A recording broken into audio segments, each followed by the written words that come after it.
Au nom du Père, du Fils, du Saint-Esprit. Amen. Seigneur Jésus, tu connais mon inconstance et mon infidélité. Tu sais combien je suis faible. Alors je demande en ton nom que notre Père céleste envoie son Esprit pour que quotidiennement je puisse entreprendre la lecture du catéchisme de l'Église catholique et que mon cœur s'ouvre à la tradition enseignée par ton Église, ma mère. Que je puisse ajuster toutes mes actions et mes œuvres à son enseignement. Mon Jésus, avec confiance j'abandonne la constance et la fidélité de toute la démarche entre tes mains. Que Saint Michel Archange et mon ange gardien protègent et défendent chaque moment quotidien consacré à cette lecture. Maintenant, avec toi et par ta voix, disons: Notre Père, qui es aux cieux, que ton nom soit sanctifié, que ton règne vienne, que ta volonté soit faite sur la terre comme au ciel. Donne-nous aujourd'hui notre pain de ce jour. Pardonne-nous nos offenses comme nous pardonnons aussi à ceux qui nous ont offensés. Et ne nous laisse pas entrer en tentation, mais délivre-nous du mal. Amen. Ensemble, mon Jésus d'amour, saluons notre sainte maman, la Vierge Marie. Entre ses mains, je remets mon cœur, mon âme, ma volonté et ma vie, afin que par ses soins règne en moi la volonté du Père, et qu'en ses mains mes œuvres soient gardées, transformées, en parfaite offrande rayonnante de la lumière de Dieu, pour sa gloire, le salut des âmes et la consolation des âmes du purgatoire. Je te salue Marie, comblée de grâce. Le Seigneur est avec toi, tu es bénie entre toutes les femmes, et Jésus, ton enfant, est béni. Sainte Marie, Mère de Dieu, prie pour nous, pauvres pécheurs, maintenant et à l'heure de notre mort. Amen. Je te salue Marie, comblée de grâce, le Seigneur est avec toi. Tu es bénie entre toutes les femmes, et Jésus, le fruit de tes entrailles, est béni. Sainte Marie, Mère de Dieu, prie pour nous, pauvres pécheurs, maintenant et à l'heure de notre mort. Amen. Je te salue Marie, comblée de grâce, le Seigneur est avec toi, tu es bénie entre toutes les femmes, et Jésus, le fruit de tes entrailles, est béni. Sainte Marie, Mère de Dieu, prie pour nous pauvres pécheurs, maintenant et à l'heure de notre mort. Amen. Ô Saint-Esprit, par l'intercession du cœur immaculé de la Sainte Vierge Marie, et par le cœur chaste de Saint Joseph, donne-moi un cœur doux, humble, pur, miséricordieux et charitable. Rends-moi docile à tes célestes inspirations, et prompte à y répondre. Que mon cœur enflammé de ton amour soit en toutes ses œuvres dans la volonté du Père, œuvrant ainsi sous ton joug léger et joyeux. Père céleste, je fais ces demandes par les mérites, les œuvres et les souffrances de Jésus-Christ, ton Fils bien-aimé. En mon nom, au nom des âmes de ma famille, au nom des âmes de mes proches, au nom des âmes qui se sont recommandées à mes prières, au nom des âmes constituant ta Sainte Église, le pape, les cardinaux, les évêques, les prêtres, les religieux et religieuses, les laïcs, au nom des âmes qui ne te connaissent pas, des âmes des païens, des âmes des hérétiques, des âmes des apostats et des âmes froides, en tout temps, dans les siècles des siècles. Amen. La foi et l'intelligence. Numéro 156. Le motif de croire n'est pas le fait que les vérités révélées apparaissent comme vraies et intelligibles à la lumière de notre raison naturelle. Nous croyons à cause de l'autorité de Dieu même qui révèle et qui ne peut ni se tromper ni nous tromper. Néanmoins, pour que l'hommage de notre foi fût conforme à la raison, Dieu a voulu que les secours intérieurs du Saint-Esprit soient accompagnés des preuves extérieures de sa révélation. C'est ainsi que les miracles du Christ et des saints, les prophéties, les propagations et la sainteté de l'Église, sa fécondité et sa stabilité sont des signes certains de la révélation, adaptés à l'intelligence de tous, des motifs de crédibilité qui montrent que l'assentiment de la foi n'est nullement un mouvement aveugle de l'esprit. Numéro 157. La foi est certaine, plus certaine que toute connaissance humaine, parce qu'elle se fonde sur la parole même de Dieu, qui ne peut pas mentir. Certes, les vérités révélées peuvent paraître obscures à la raison et à l'expérience humaine, mais la certitude que donne la lumière divine est plus grande que celle que donne la lumière de la raison naturelle. 10 000 difficultés ne font pas un seul doute.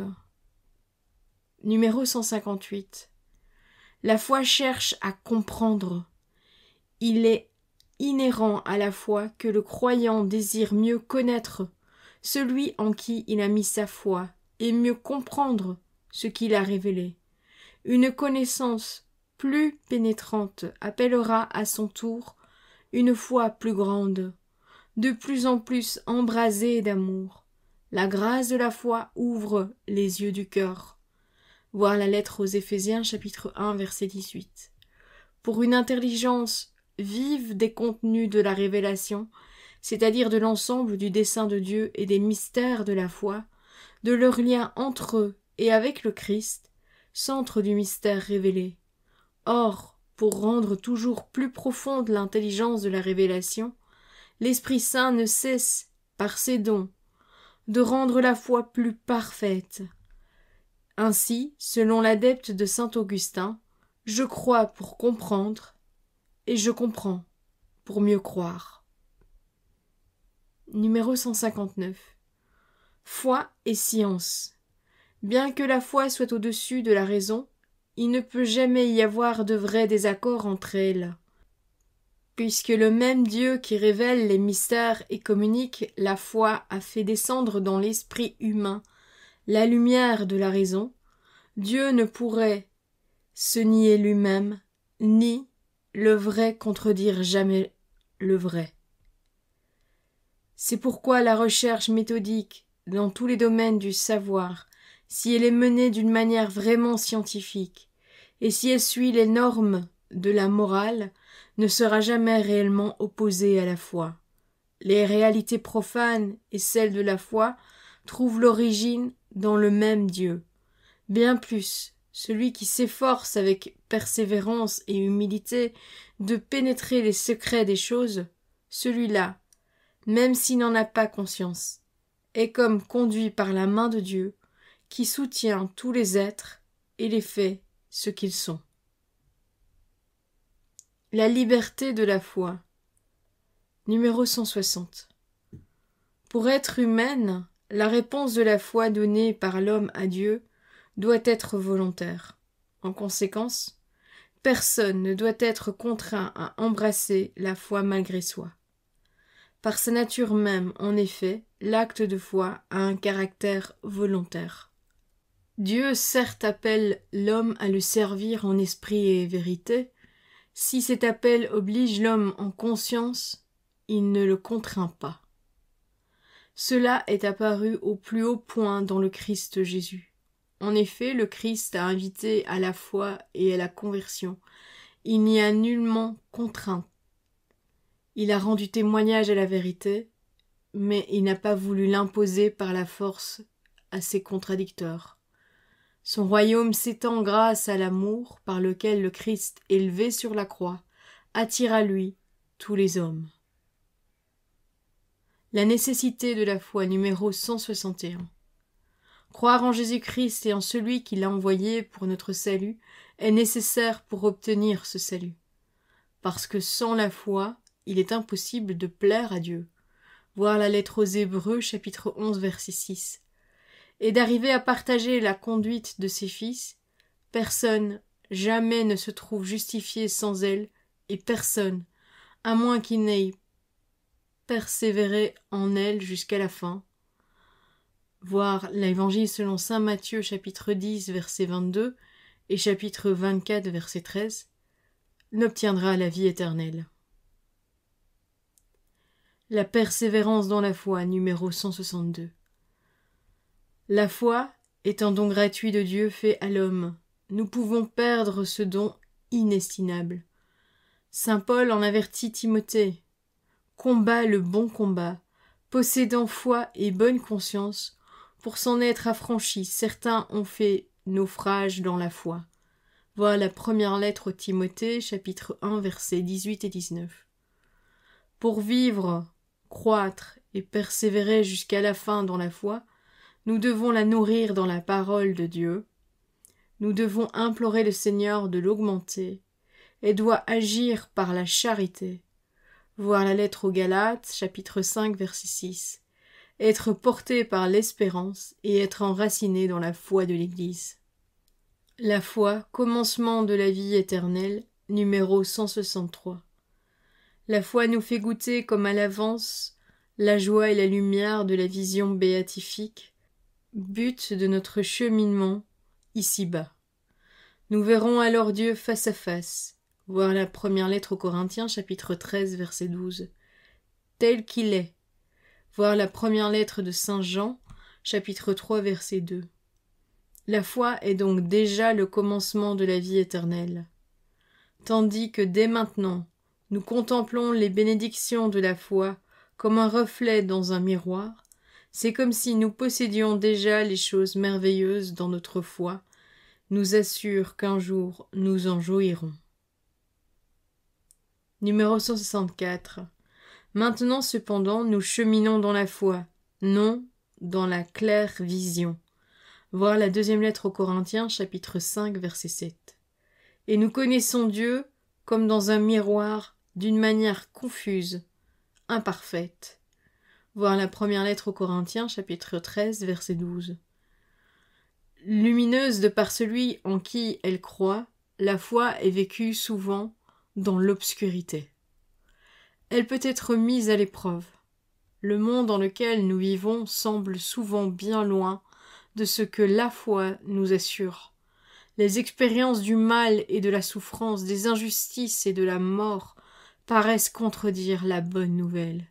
Elles peuvent ébranler la foi et devenir, pour elle, une tentation. Numéro 165. C'est alors que nous devons nous tourner vers les témoins de la foi. Abraham qui crut, espérant contre toute espérance. Voir la lettre aux Romains, chapitre 4, verset 18. La Vierge Marie qui, dans le pèlerinage de la foi, est allée dans la nuit de la foi, en communion à la souffrance de son Fils et à la nuit de son tombeau, et tant d'autres témoins de la foi. Enveloppés d'une si grande nuée de témoins, nous devons rejeter tout fardeau et le péché qui nous assiège, et courir avec constance l'épreuve qui nous est proposée, fixant nos yeux sur le chef de notre foi, qui l'amène à la perfection, Jésus. Voir la lettre aux Hébreux, chapitre 12, versets 1 et 2. Voilà, c'est tout pour aujourd'hui. Je vous souhaite une bonne et sainte journée. Que celle-ci se passe sous la protection de votre ange gardien et de notre Sainte Mère, la Vierge Marie. Que le Seigneur nous bénisse tous, au nom du Père, du Fils, du Saint-Esprit. Amen.